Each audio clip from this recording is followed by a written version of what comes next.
Hello there, I'm Thomas Hatsios, the British-American pilot of the US Air Force, flying the Boeing 777-300ER tonight's flight from Zurich International Airport. We're going to be flying Zurich, Switzerland and Germany, and then coming back to Zurich International Airport, runway 14 for an ILS localizer landing. So right now I'm in the cockpit for the pre-takeoff preparation of the Boeing 777-300ERX of the PMDG simulation and Microsoft Flight Simulator X. So I'm gonna start showing you the cockpit instruments and the displays and the systems of the Boeing 777-300ER airplane. This beautiful airliner. So I'm gonna start with the primary flight display. Show you the airspeed indicator, the ground speed, the airspeed tape, the airspeed selected from the autopilot and flight director system panel, the barometric altitude above the sea level, the altitude tape, and also the altitude selected from the autopilot and flight director system panel, the target altitude. We have also the rate of climb and descent of the aircraft in tens, hundreds and thousands of feet per minute, the VSI, the vertical speed indicator tape. We have also the radio altitude above the ground level. We have the magnetic heading and track, and the magnetic variation, the magnetic north pole and the true north pole, depending on where we are in the globe. We also have the altitude indicator with the pitch ladder in degrees and the bank angle in degrees. The flight director system with the flight director crossbars, and also the ILS localizer crossbars, and for manual guidance, and also the autopilot crossbars for the automatic guidance of the aircraft. We have also other information like the angle of attack of the aircraft as it flies, and the flight mode annunciator of the autopilot and the autothrottle later, and then vertical navigation modes. We also have the navigation display. The navigation display that displays the airport's waypoints, the terrain data. We have the terrain reflections from the weather radar. We also have the route created from the flight management computer. We're going to use the flight management computer to create a flight plan with the departure airport and runway, and the destination airport and runway, and the intermediate vertical and horizontal navigation fixes and waypoints, like the standard instrument departures and the standard terminal arrivals. We will select also other data for the aircraft, and all this is going to be displayed in the navigation display. We also have other aircraft flying around us using the transponder, the DSB and the ADC transponder. So we have the terrain map with the weather radar, the terrain reflections, and the GPS information, and the NP and the RNP, the acquired navigation performance, and the required navigation performance. We also have the magnetic heading and track.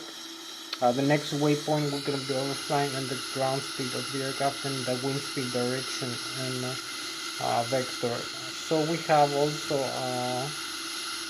the autopilot and flight director system panel. So you can see all these displays. We have the primary flight display with the flight mode annunciator here and the flight director, the navigation display, the upper and the lower ACAS and the indication and crawler system, the flight management computer, and the autopilot and flight director system panel. I'm gonna show you also later the overhead panel, the systems, the electrical, the hydraulic, the fuel system, the engine, electronic engine control for the engines, and the pressurizer system. We have also the thrust levers and the flight controls, the yoke and the rudder pedals.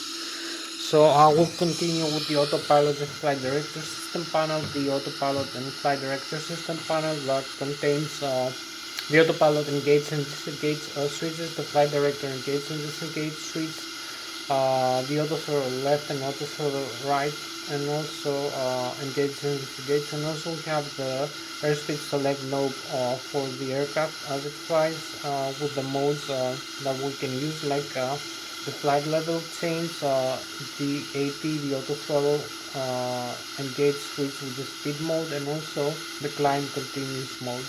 So we have a fixed thrust mode like climb continuous for climb, or idle thrust for descent, which are fixed thrust mode, and we adjust the airspeed with the speed rate of climb and descent of the aircraft. And we have the variable thrust modes that we use for cruise and for approach and landing. We also have the LNAV and the VNAV, the lateral navigation and the vertical navigation modes from the flight management computer, which are interconnected in the flight management computer and the autopilot and flight director system panel. We also have the bank angle limit in decrease. We have the heading select knob and the heading hold switch. We have the vertical rate of climb and descent of the aircraft in tens, hundreds, and thousands of feet per minute, and the hold switch for the related mode. And also we can select a flight path angle in degrees for climb and descent, like 2, 3, 4 degrees for climb and descent, positive or negative climb or descent. So we have also the altitude select knob and the altitude hold switch, and the VOR localizer hold switch, and the approach switch. So we have the VOR localizer for nihilist localizer landing, and the approach for no to land function of the Boeing 777-300ER airplane. So I will continue then with the upper and the lower engine indication and crawler system panel, the upper and the lower ACAS display, and the multifunction display, the systems display. I'm gonna show you the thrust levers, the auto thrust, the auto throttle, this engage switches in the thrust levers, and the toga switch for the takeoff go around. We also have the thrust reversers and the speed brakes, the flaps levers. I'm gonna show you many systems around the thrust levers, and also the flight controls systems. So I will show you then the overhead panel, the electrical, the left and the right engine drive and IDDs in the great drive generators that produce alternate current 120,000 kilovolts or 100,000 watts, 400 hertz, 120 volts to 200 volts frequency alternating current. We have the batteries also, 28 volts, 48 ampere hours. We have the hydraulic left and right engine driven pumps, and the electrical C1 and C2 backup systems. We have also, I will show you everything in the overhead panel. So we have about an hour left for this flight. So I will start now with the primary flight display. Thank you very much one more time for watching my video. I'm Hatsios, the British American pilot of the US Air Force, flying the Boeing 777-300ER in the night sky. So you can see here we have the cockpit, the display. So you can see the yoke here. You can see we have the primary flight display of the Boeing 777-300ER airplane. So you can see we have the airspeed indicated. This is the airspeed tape. So you have the minimum airspeed displayed is 30 knots. The ground speed is 0. The airspeed selected from the autopilot and flight director system panel after takeoff and flying is 200 knots. Also we have, this is the barometric altitude above the sea level tape. The barometric altitude above the sea level is 1430 feet. With this barometric setting for this airport right now, 29.82 inches of mercury. We have also the vertical rate of climb, descent, tape, and needle. You can see how fast we climb, descent, in 10,000 feet per minute. We have the altitude select node value here, 10,000 feet. This is the flight director, the pitch ladder in degrees we're gonna use for takeoff, for pitching up the aircraft, also for landing and then for flying. The bank angle in degrees also, and the radio altitude above the ground level. We have also the magnetic heading and track here. The magnetic right now is engaged. So you can see also here the navigation display. As I told you, we have the airports, the the waypoints. Right now we display the airports.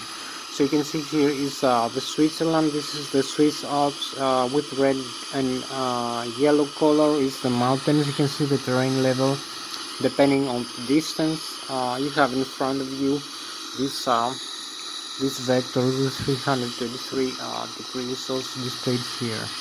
333 degrees. So we have other. Here is the France. Here is the Germany.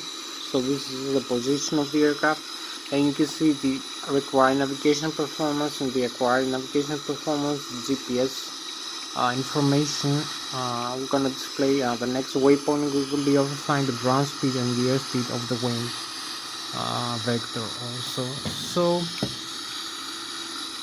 here you can see other information. So we have the airspeed selected here, the airspeed knob. We have the flight director on and off. So we can select on and off here the flight director, the auto throttle left. You will see different display here. Auto throttle right now is off, so it will display a warning message. The auto throttle right is off. So we can turn this back on. We have the autopilot engage, disengage. I will say later. So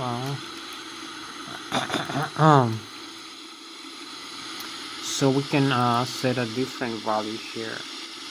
We can select nautical miles per hour, knots, indicated airspeed, or Mach, depending on the flight level we're gonna be flying. We have the flight level change. So select a higher value like 253 knots. We can turn on and off the auto throttle, the climb continues, the LNAV and the VNAV. So we have the climb continues. You can also select here a different heading or track like this. Also the bank angle limit for flying using the autopilot. We'll leave it in the auto. This is how much speed our bank average we want to take. We're gonna use the runway for takeoff 136 degrees. So this we can hold this or deselect. We have the vertical speed also, the altitude. So maybe select flight level change and also select the altitude here, like thousands of feet for climbing, 25,300. So you're gonna have all this information, altitude, heading right now, and flight level change. So the primary flight display will display this information, and we'll have this Also limitations here for pitch and bank angle. So you have heading hold and 5 level change speed. So we have now the heading here is 136 degrees.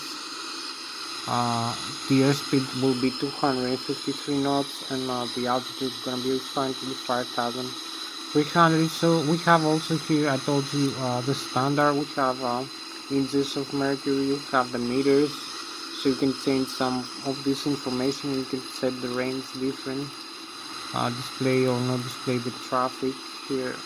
So we will make a small reset, so we will increase the range here again. We will have more airports. Also we have it in starter now, so select. Now we have the hectopascals. So now we have the barometric pressure for the barometric altitude and the airspeed calculations and the rate of climb descent calculations using the pitot static and pitot anemometric, pitot dynamic.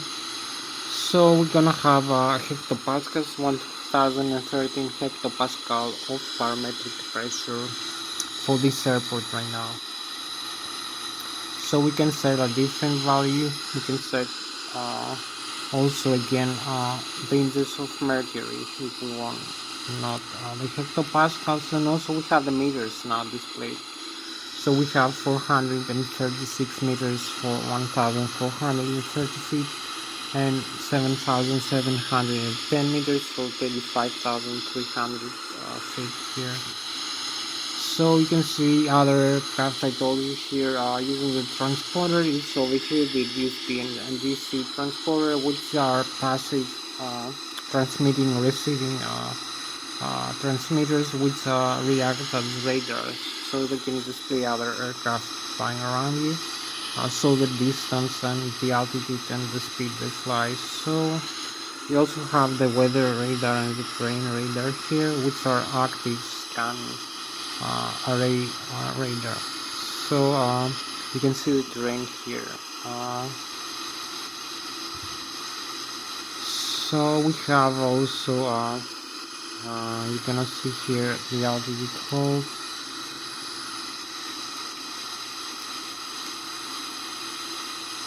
So we have the altitude hold displayed right now.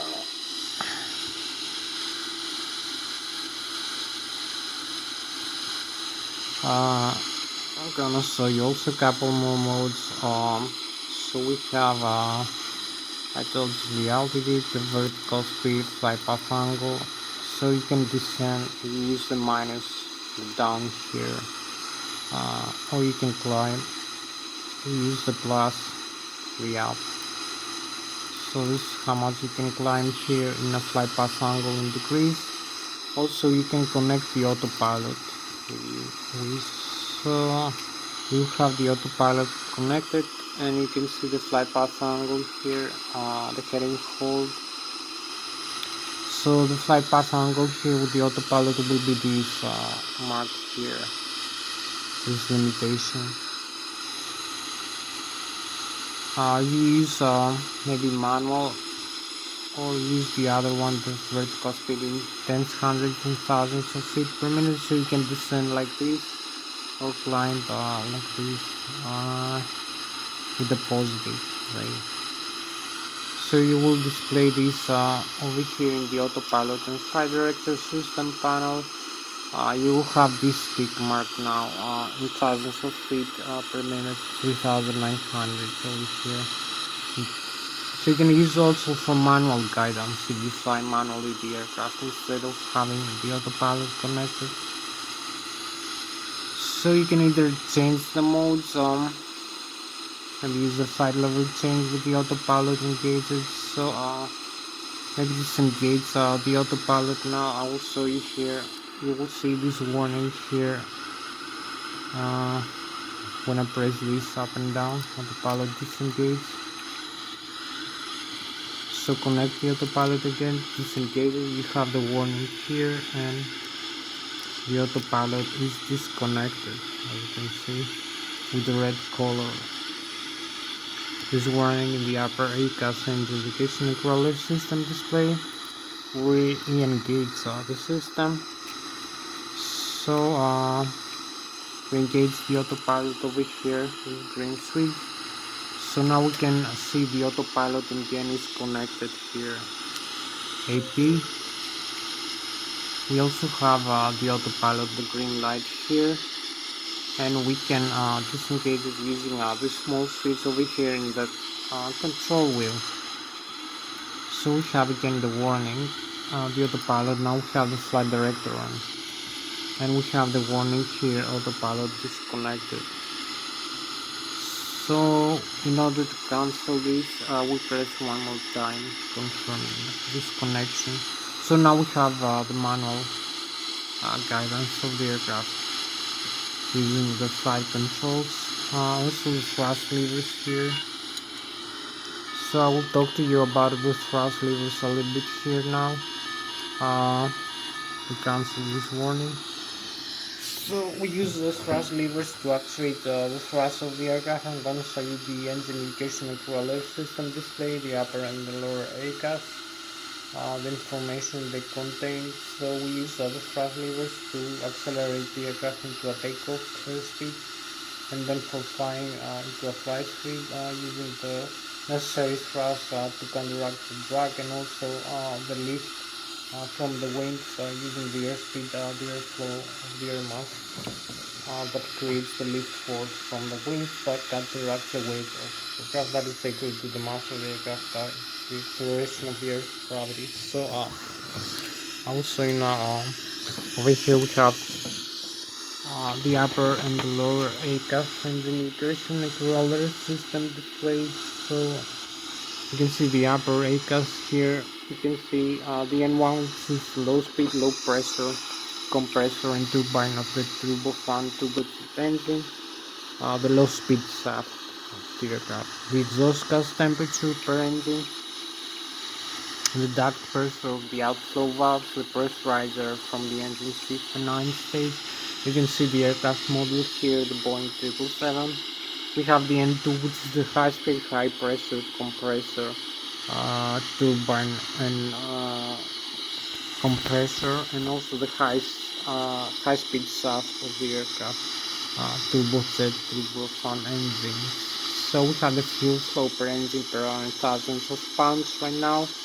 2,400 pounds. We can display also in kilograms, thousands of kilograms, the oil pressure, oil quantity, oil temperature, and the vibration of the N2 stage of the engine. So this is the information about the engines. You can see if I move the thrust levers forward, it will disconnect the speed brakes, will retract automatically if we extend them while the thrust is idle only. So if we move the thrust levers in the forward idle, the speed brakes retract, and we can see the thrust, the N1, I told you the maximum takeoff limit 104.6% is also the maximum continuous thrust limit. So we have the exhaust gas temperature, we have the green, yellow and red, some limits here, some limitations, some never exceed limit with red. Also for the N2 only the red. So I will show you also, we have here a couple of buttons. I told you about the auto throttle and some switches. So we have here about so this is the auto throttle disengage switch here. You can disengage the auto throttle. This is the takeoff go around switch. So if you press it, it will activate automatically the takeoff toggle. So we have the thrust reference, and we need to press the auto throttle disengage like this to deactivate it.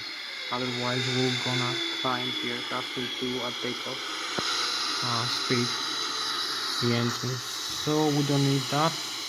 So we cancel the thrust, the takeoff go on by pressing the auto throttle, which is not easy to press the auto throttle disconnect while flying like this in the simulator. So This is the thrust reverse. So if the engines are in idle, you will see the speed brakes extend automatically to slow down the aircraft, and we have the thrust reversers, the cruising also. So reverse with green, you can see the maximum reverse thrust can be attained like this, 93% of the empties. So we can see the thrust reversers being engaged here, open the thrust reverse. So we can cancel. You can see activate again, extend the speed brakes and open the blocker doors. You can see from the exhaust of the engines and also from the forward, from the front intake of the engines, from the turbofan turbojets. Also cancel it again one more time. Close the blocker doors and open it again from this side, so you can see a better view of the thrust reverse and also the speed brakes function. So you move forward this handle and you disengage the thrust reverse.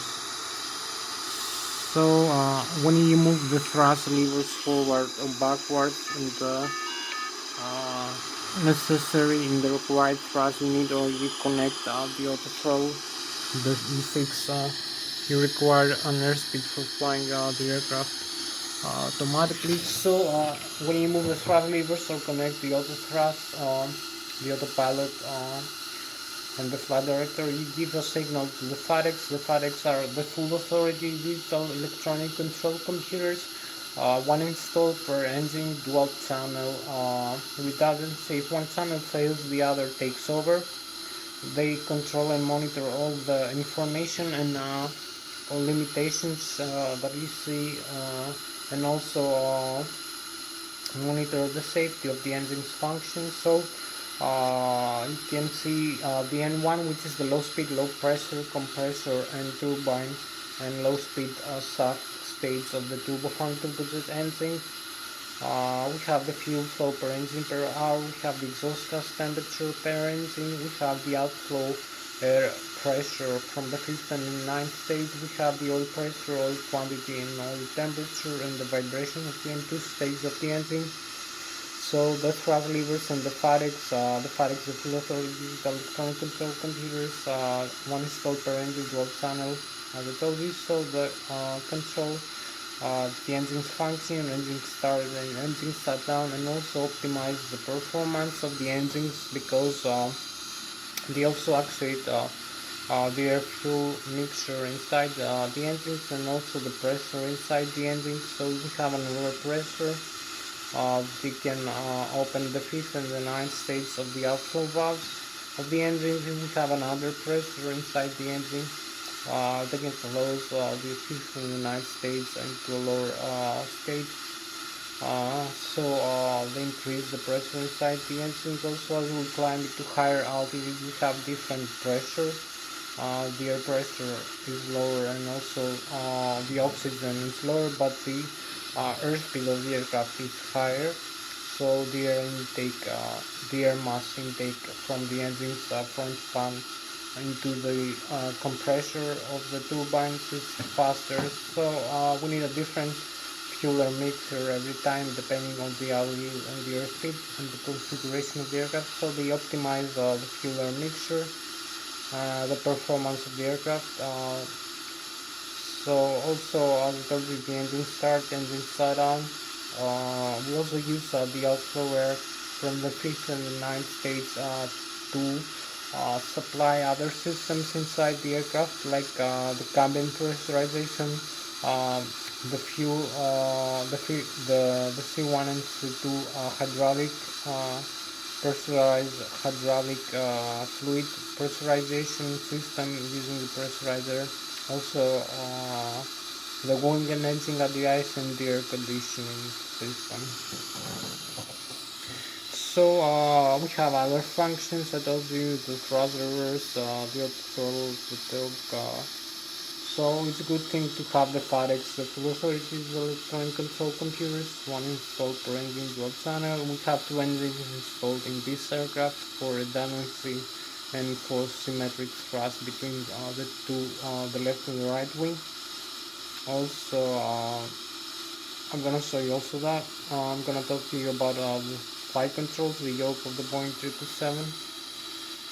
Show you how to use it also, and the thrust levers. So you can see we use the thrust levers here.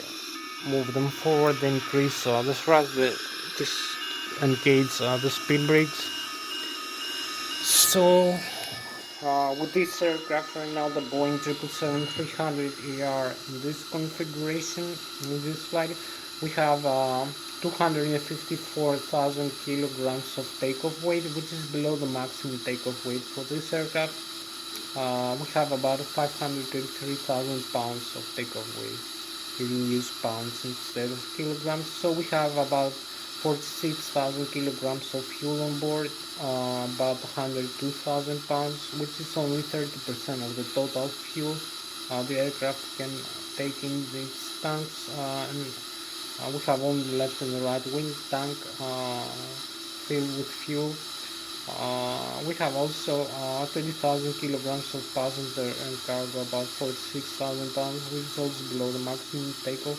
So in total we have 254,000 kilograms or 533,000 pounds below the maximum takeoff weight. So with this weight, we need to use flaps of 15 degrees and 4 degrees of horizontal tail trim stabilizer, nose pitch up stabilizer. So I'm gonna say also that so we need an airspeed of about 154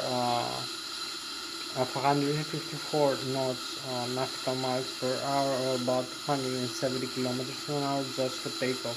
So we need to accelerate into an airspeed which is above the stall speed of the aircraft. The stall speed is gonna make the wings of the aircraft to stall into a given angle of attack, so the aircraft will fall back into the ground if you try to take off below the takeoff speed, the V2, which is 154 knots or 270 kilometers an hour. We're gonna have the necessary lift force to make the aircraft airborne into the air, using this airspeed into the runway. For takeoff, altitude may be higher for landing and then for flying during the flight period of the aircraft. So I'm gonna show you also these things. I'm gonna show you now how to use some more systems and the overhead panel. So I'm gonna come now here. You can see a little bit more inside the cockpit. You can see I'm gonna show you the flaps levers maybe now, so you can see I can move forward this. I can move the flaps up and down into different positions. So the flaps are these high lift devices in the wings, which increase the wing, the surface area of the wings, and the liftability of the wing, also the drag. So we extend the speed brakes again, so you can see we also have, I told you, here is the yoke of the airplane. You can see we have the horizontal tail trim here. We can trim manually. We have the nose wheel steering here for the ground. We have the rudder pedals here. I'm gonna see also this. We have the aileron trim position here. So this is the yoke, the control wheel and control column, the elevator, climb, descend, and the ailerons, left and right. So you can see we have also the rudder trim here, the vertical tail rudder trim here, the position, and the aileron trim. Maybe we not use some of this system, so we have the fire extinguishers here for the left and right engine, the fuel flow per engine, the fuel control system. We have the horizontal tail trim stabilizer here and here. These trim tabs you can use also instead of the of using this control switch here. And also if you have the position of the trim over here, also in the multifunction display. You can see the parking brakes up and down here. So you can see that horizontal tail stabilizer right now is about 4.25 degrees up, and we have the horizontal tail trim CNR hydraulic system cutout switch which disconnect in case we have a failure of the CNDR hydraulic system or DR. We can disconnect the auto trim function from the autopilot over here and the auto throttle. So we're gonna have only manual like this using this manual input from our control yoke. We won't have the automatic trim. So I will show you now the outside view of the aircraft. Talk to you about the flight theory. Alongside with the takeoff first bit that I explained you, we need 154 knots, 270 kilometers an hour, 15 degrees of flaps and 4 degrees of horizontal tilt, trim stabilizer, and then piece up the aircraft manually using the control yoke of the aircraft, using the elevator of the aircraft, the horizontal tail elevator. So I'm gonna show you the outside. I'm gonna talk to you about the flight theory of the aircraft. I'm gonna use the Newton's first, second, and third law of kinematics of motion, and also some aerospace engineering, some aeronautical engineering, the Bernoulli theory of fluid for the lift force also, and for the airflow of the air mass, which is also considered to be a fluid, and also for the engines, the airflow. So we're gonna use this.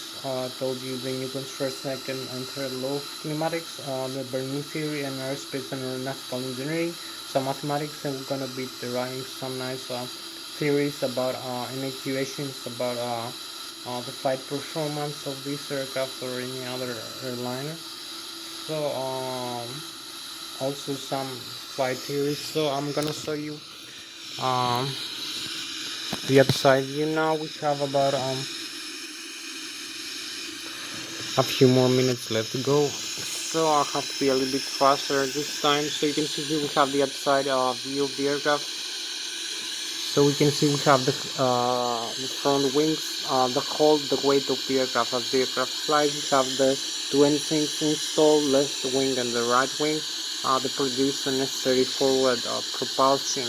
You can see the vectors here, which are parallel to this vector here, which transverses the center of gravity. Also, the wing tip to wing tip. We have the minor dynamic chord of the wing, 35% of the Mach chord of the minor dynamic chord. This is the position of the maximum lift from the wings for an airliner aircraft. It's also the position where the stall begins, and also the airflow detaches from the wing during a stall, and also it's the position where we position the center of gravity for an airliner, which should be around here 35% of the mirror dynamic chord, and you can shift the center of gravity forward or up to make it less or more stable by moving passengers, cargo, and fuel around the aircraft. So I'm gonna show you this. You can see we have the flaps down and the speed brakes up. The increase the liftability of the aircraft. So you can see the vector of the thrust from the engines. The engines only can move the aircraft forward. You cannot move it upwards like in fighter jets. So or other flying machines. So for an aircraft, we're gonna use different principles because this is a fixed wing aircraft. So you can see the flight controls.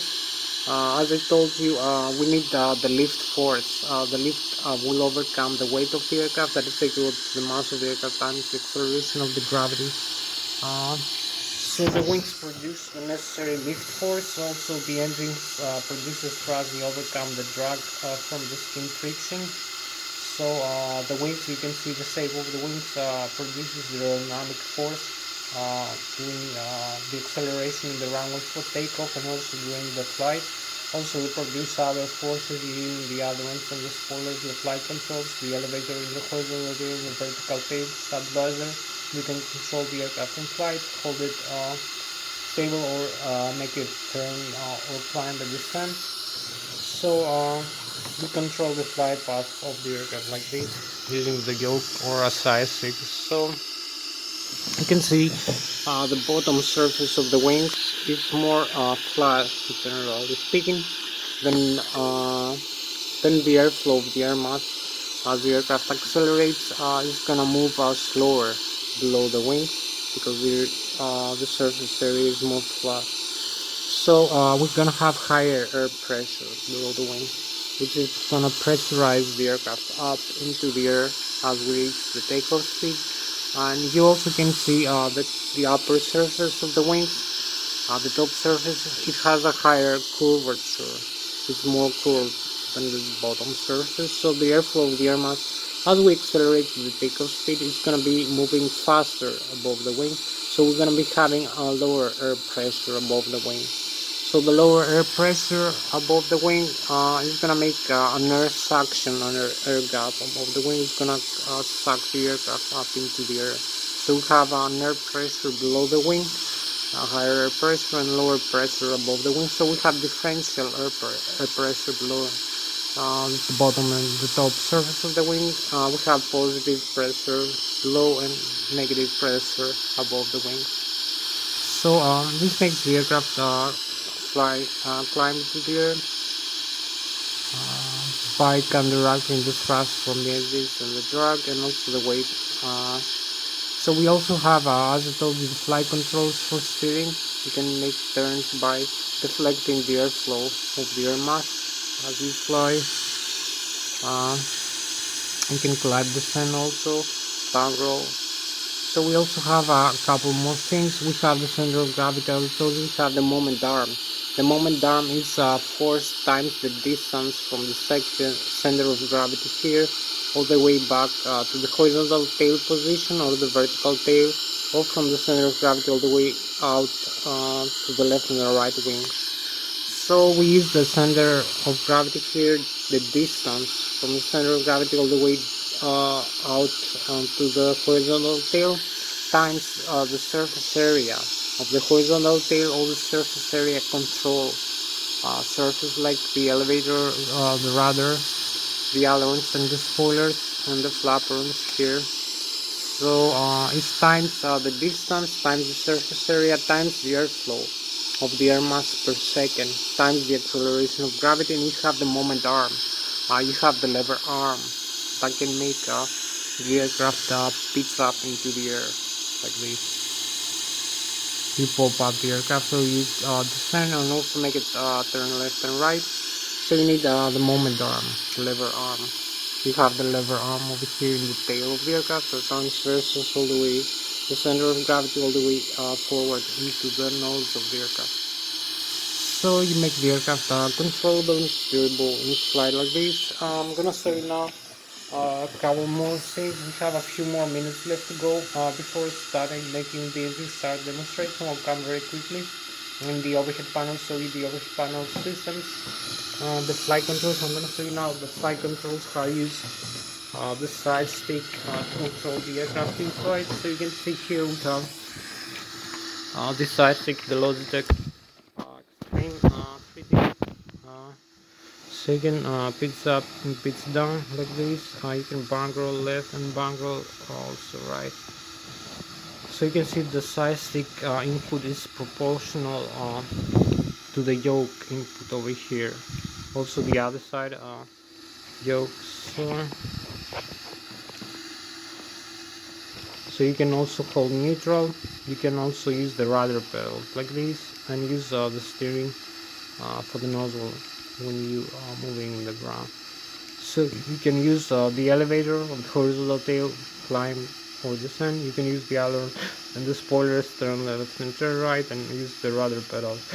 So you also use the horizontal tail trim here like that, and also the thrust levers like this by moving this lever here forward. This lever. You can actuate the thrust and the horizontal tail trim. So this is a nice function of this Lszh Extreme 3D over here. So it's the same for the Airbus and this F-16 or whatever fighters there. You fly like on F-18, or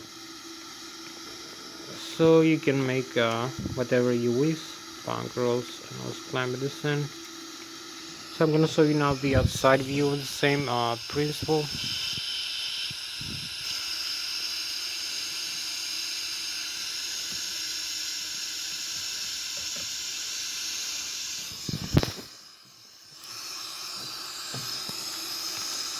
So you can see again, I'm gonna use now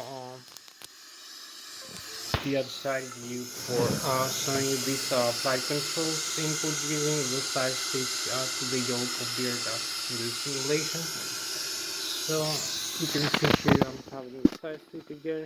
You can see I can climb the descent, pitch up and pitch down, bank roll left and right, use the rudder pedals this way, sideways. Also you hold neutral, use the horizontal tail and the thrust levers like that. So we have full control of the aircraft like this. As you can see, full flight controls. So I'm gonna come now inside. I should not lose any more time because I'll take too many explanations. I also know the overhead panel. We have the ADU, the air diving master reference unit that controls and displays the information in the primary flight display, like the air data, the airspeed, the rate of climb descent of the aircraft, the barometric altitude, the magnetic heading and track, and the altitude indicator. We have the laser gyroscopes and also the GPS information, the GPS receivers. All these are controlled via ADU. We have also the integrated drive generators, one installed per engine, left and right engine, produce alternate current 115 to 200 volts, 130,000 kilovolts or 130,000 watts left and right engine, 400 Hz three-phase alternate current by rotating stop of the engine. We also rotate in the gearbox of the engine, the electromagnetic alternators, north and south pole bipolar electromagnetic induction to produce the alternate current of the aircraft. Also we have the backup generators for these 35,000 kilovolts. We also can convert this alternate current into, we can transform it into direct current using the transformer rectifiers bridge method. So I will show you now inside the cockpit. I'll tell you about the flight controls. You can see how they're done on the air. I'm gonna show you now the overhead panel very fast. The ADIRU, the left and the right engine. So I will come here in this view and show you a little bit inside the overhead upper panel. I'm not having really much time for this flight. I lost too much time in the start. So you can see in the overhead panel we have some of these switches are mainly for maintenance in the ground. This is the circuit breakers of the system, so you can see the system is connected to this, like the left engine, this side, the stabilizer, the start, the captain display, the warnings, right engine, servo, IVC, landing gear, emergency lights, right engine, left engine. So you can see here we have the start switch for the APU. You can see here we have the hydraulic flight controls, hydraulic valve pressure like this, which we use for maintenance in the ground main. And this side is some other system. So I'm gonna use this the ADIRU. You can see we use it for displaying all this information, like your data, the navigation display, some other functions. So now I started the APU, the auxiliary power unit. We have the flight control computers, primary flight control computers, asymmetric compensators here. We have the window sheet, the ram air turbine, hydraulic left and right engine hydraulics. We can turn off the hydraulics. You will see what happens here very fast. So you will see some systems failing like this. in a couple of seconds because we turn off the hydraulic pumps. So we have the fold, and we're gonna have the fold also here. Some warnings, so we lose many systems like the flight control, hydraulic pressure, no auto land. We have alternate flaps for now, auto speed brakes. So we reconnect to the on position and then to the auto, so the hydraulic pumps, left and right engine and backup, and also use the on for the primary demand. So now we use the auto and also the middle ones, the auto position. We can also disconnect the electrical here, left and right engine. So you see the electric also off here, displayed. In this display, we have electric generator off for the Boeing 777. We can reconnect it. We have a nice view, as you can see, of the autopilot here of the Boeing 777. The system, the assist panel, also the landing gear here, the auto brakes system, again the fuel control, the stabilizer, the trim here. We can set the flaps higher for takeoff like this, 15 degrees here. So you will see 15 degrees also displayed here for takeoff, flaps 15 degrees. So we have some couple more systems here. We have the electronic engine control off for the engine. As you can see, normal, the auto start we can turn off and on. This auto start system, we can leave it in the normal. We have the arm and disarm, the fuel jettison. We have fire extinguishers for the cargo, the passenger oxygen. Also we have the fuel, left and right wing tanks, the crossfeed valves. You can see the center tank is empty, so we have the press message. So if we turn on, we will see the warning. We have the wing and engine at the eyes, on, off, auto, leaving the on. So we have the lighting system here of the aircraft, the windshield wiper left and right, and also a couple more systems, the pressurizer. You can see we have the air pressure from the left and the right engine we use for cabin pressurization, wing and engine at the eyes, hydraulic fluid C1 and C2 here, and also for air conditioning. So use also the APU pressurizer for starting the engine. So if I'm gonna close all the systems like this, you'll see some warnings coming up here. We're gonna have the bleeder loss body, fuel temperature. We're gonna have also the bleeder from the hydraulic pressure. I told you, hydraulic pressure system. So we have also the bleeder here, the duct pressure also lost. So we reconnect that. You can see also we have the cabin pressurization here, automatic and manual. Manual we use this controller for climb and descent to open and close the outflow valves and set the landing altitude. So I'm gonna come now here also in this display. We have a few more minutes to go before doing the engine start. So I'll have to show you very quickly, no much time this time, to display everything. So CDU and MSD, the multifunction display of the aircraft of the Boeing 777. So you can see the display on. We have the engine, the status here is the APU is on. So you can see the rotation per minute of the APU. The oxygen, we have the normal menu. Before start, what we need to do. If we have a failure, we will display with red and yellow. We have the communications, the navigation, the synoptics. So you can see the doors of the Boeing 777 are closed and the cabin is pressurized. The landing gear, you can see the pressure inside the tires and the temperature of the brakes. The electrical that I showed you in the overhead panel, left and right engine. The backup generators, the main battery voltage here. You can see the main battery, the voltage and the upper edge, and the APU. Some other systems will have the left and the right engine, hydraulic, Also the air pressurized, the center pressurized.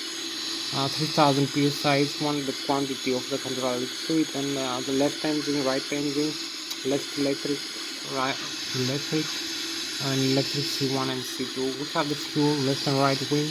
We have the fuel jettison here connected, so we can disconnect the fuel dump here. We don't need that dump fuel right now. So we disarm this and we come back here in the CDU. So you can see now we have the left and right wing engine, the tank left and the right wing, 50,800 pounds in its wing. The engine symbol in the APU and the minimum fuel temperature we have here. The pressurizer from left and right engine.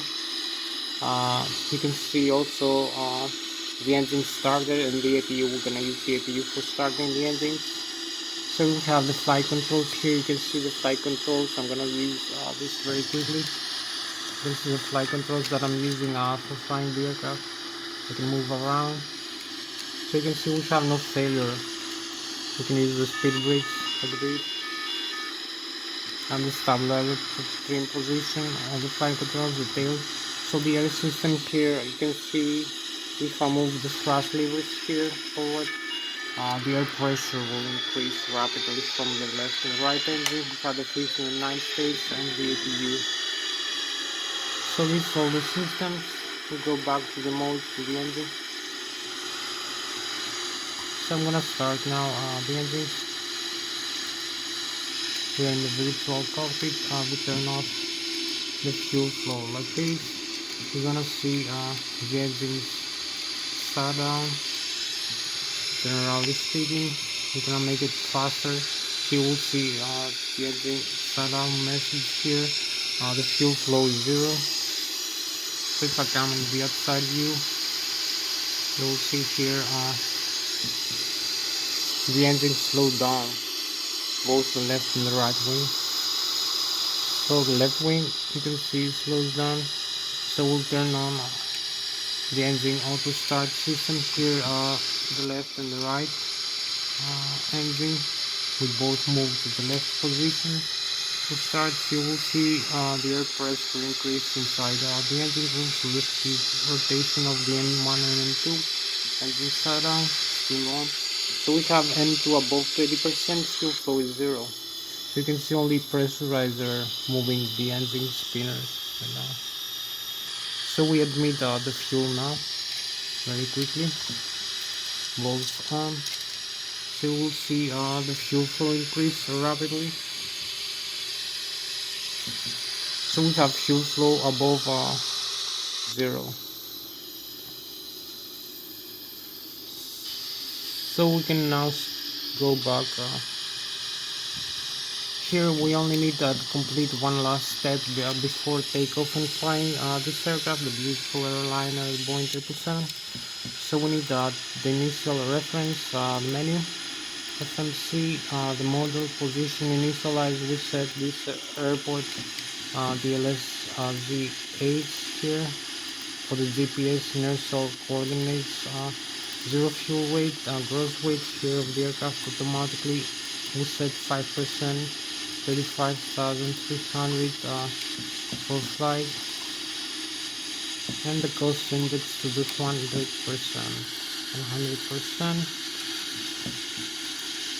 The route from this airport, departure and destination, copy paste, and also use runway 14. We have departure here, runway 14, transit to Alpha, and arrival Lszh 14, transit Negri 1 Alpha, Transamity. So we go in the legs, we cancel the discontinuity, activate here and execute this button. So we have the full route. Here we only need to use 15 degrees of flaps. For takeoff, the center of gravity automatically with the takeoff speeds V1, V rotate, and V2 for this gross weight in this runway. So we're ready for takeoff. Just need to taxi into the runway. disarm the parking brakes like this and go. So we advance the thrust levers forward a little bit and use the steering wheel here for the nose wheel steering of the airplane. So we taxi into the runway and we have a few more minutes to go.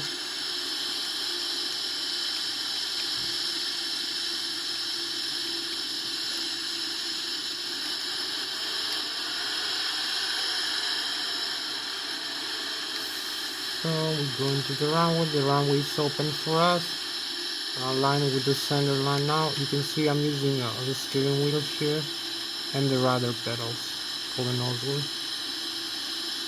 So they are interconnected until about 90 knots I think. So parking brakes again. Instead only you can see the information here. I'm gonna use the L now. And also the flaps, the horizontal tail is ready, so we have a nice outside view here for before taking off the aircraft. So we're gonna use, you can see the runway we use for takeoff, we use for taxiway. So I'm gonna come a little bit closer, maybe use the takeoff go around switch like this. We can advance the thrust levers, so we can use the takeoff go around switch. So we're gonna use takeoff go around manually, disarm the parking brakes and go. So we have about 15 more minutes right now for this flight, because I lost some time before. So 100 knots, we're accelerating takeoff. 133, we have V1, V rotate, and V takeoff like this. So you can see we have the positive climb of the airplane. We have stabilized the engines. So you can see as we climb, we have all the information we need. So we need to pitch down a little bit. We have too much of aerodynamic force right now for pitching up. We need only to level off a little bit, as they say in aviation, level off and then make a turn. So you can also see from the outside as we keep climbing. So we track the landing gear, we have only the rate. So you can see we are having we had the radio altitude. Now we have the airspeed, we have the stall speed, we have the decrease the rate of climb like this. We use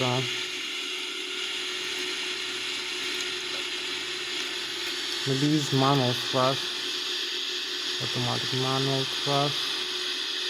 For climb, you can see we climb with 3,700 feet per minute, 7,000 feet above the ground with this airspeed, and you can see how close we are to the stall speed.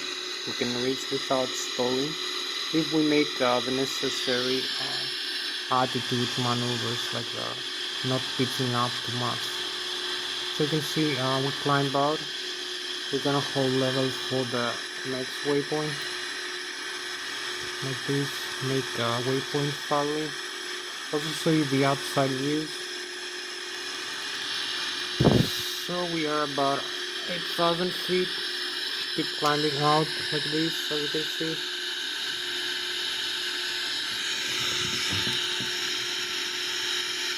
And we have about 12 more minutes left for this flight. So we're flying 10,000 feet. I will show you now the outside view of the Zurich and the airplane, and also the Switzerland. So you can see the Switzerland here. The Swiss Alps, the France this side, the Italy in this side. So we have a nicer view of the aircraft. So we can also make a turn like this, a nicer view of the aircraft wings here, as you can see.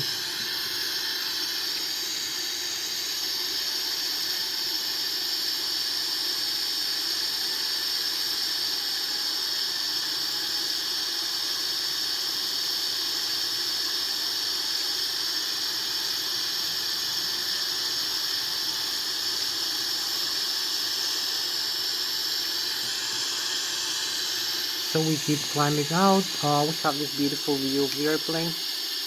Also the seaside. So we have the galaxy above us. So we fly with about 600 kilometers an hour right now. We're flying very here, this area. So we have to fly over this waypoint. So I'm gonna make a direct to diversion here using the flight management computer to activate the flight plan. Because right now we have no waypoints, so we keep climbing. We are 2.9 nautical miles away from the Zuri to Alpha, and we have a few more minutes to go. So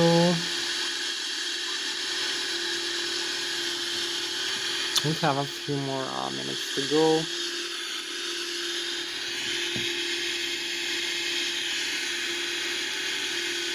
Keep climbing.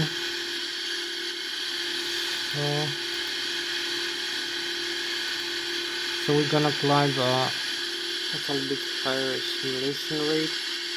Also coming back faster.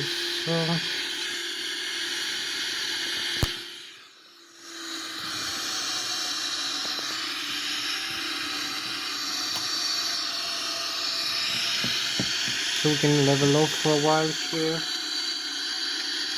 Keep climbing. So you can see we have reached this nice limit now, and we have like 8 more minutes maybe for this flight. We have 9 minutes left. 9.5, maybe 10 minutes. So we fly with about 600 kilometers an hour, Mach 0.9, 0.6, 0.5 actually, so it's 600 plus kilometers an hour. You can see the information as we climb out. Also the thrust from the engines here, the information, and the autopilot information, the navigation display, the waypoint we're going to be overflying, and we cross the 23,000 feet right now. So we are 23,000 feet and above, so we fly with about 650 kilometers an hour, and we have the waypoint, we have the chemtrails now, this beautiful sweet display as we fly across the galaxy, the stars. So this is our spacecraft for tonight, the Boeing 777-300ER aircraft. We fly with 600 kilometers an hour. Maybe fly even faster, 24,000 feet above the sea level. You can see the chemtrails, the frozen vapors, as we cross the galaxy like this. So maybe we need to start going back into the airport right now. As you can see, maybe we have the German in front of us. You can see the Bayern Munich area in front of us like this if we keep flying straight. Also we have the St. Gallen Lake and the Swiss Alps. So we have the Germany, the Bayern Munich, and the Bavaria region. So we're going back to the airport right now. We're not gonna cross the waypoint. We need to come faster. So we have like 8 more minutes left for this. You can see we cross this waypoint now. So we need to come faster. Increase the airspeed like this over here in the autopilot. The required airspeed, and also retract the flaps here. So you can see we hold level manually right now with the flight director. 35,300 feet, flying with about Mach 0.6 or 600 kilometers, 700 kilometers an hour. So we have a nicer view here of the outside in the Bayern Munich area this way. As you can see, we have this nicer view of the airplane. I will keep having a few more minutes left to go for this flight. So hope you like the Boeing 777 as we fly with 900 kilometers an hour right now, or 300 meters per second, almost 35,000 feet above Germany and Zurich, because Switzerland is here. So we have Switzerland and Germany this way, and we're going back to the airport. We have the galaxy above us, the galactic view as we keep turning here. So we're going back into the airport, and we need to fly even faster now. So we connect maybe the autopilot whole level and use simulation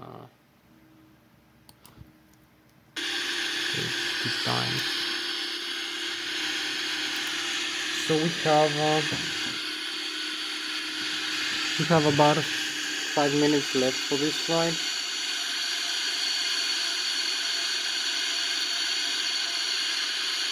So we need to come connected over here.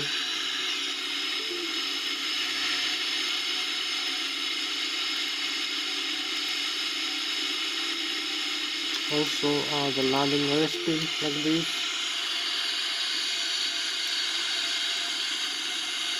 And also we're gonna start the descent like this of the airplane.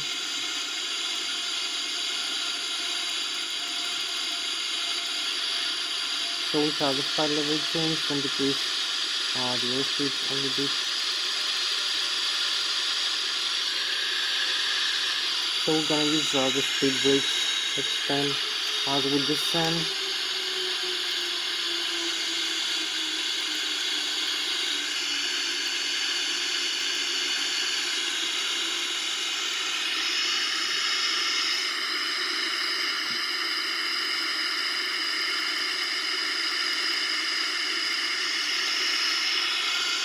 So we keep descending 30,000 feet.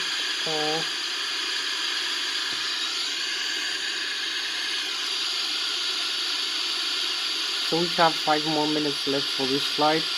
You can see we overflying this region now with descending. We're much closer into the airport. As we keep descending fast, we fly with about 700 kilometers an hour. We need to use also the VOR localizer to disengage the autopilot and use the landing gear to slow down us. And use some flaps maybe. And not full. Now we're gonna use some flaps also. The thrust decrease like this.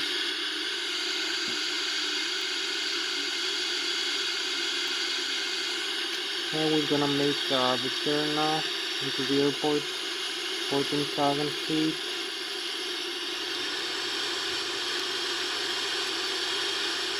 So we have maybe like 4 more minutes.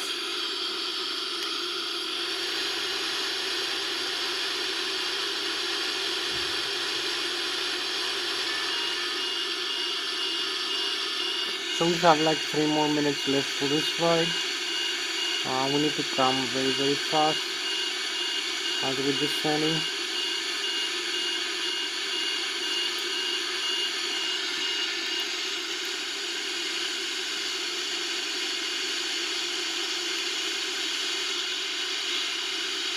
So we have the airport in front of us. We're gonna use maybe Flught full. Slow us down, I don't know, maybe less flaps.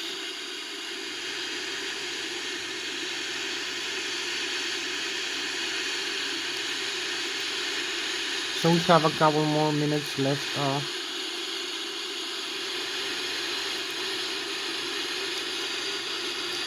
So we keep descending. As you can see, manually we use manual thrust over here. As we keep descend, we're gonna have the outside view where we're going now into the airport. Maybe have the outside view as we touch down the airplane. So we have the Lszh localizer is engaged.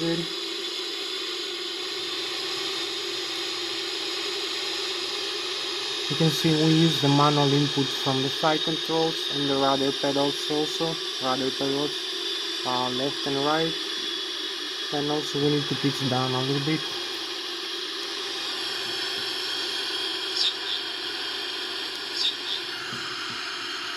So we have the Lszh localizer now connected, as you can see. We're getting down lower and lower. We're gonna flare in a couple of seconds, maybe a little bit more in a couple of seconds. So you can see the Lszh localizer here that we have connected. So we keep the send. We use idle thrust now and align it with the rudder pedals. And now we do the flare.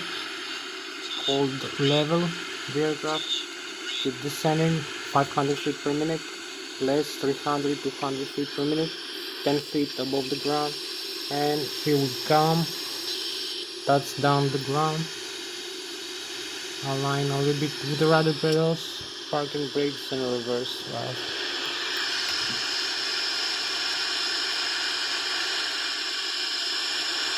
So we come to a full stop right now using the thrust reverse.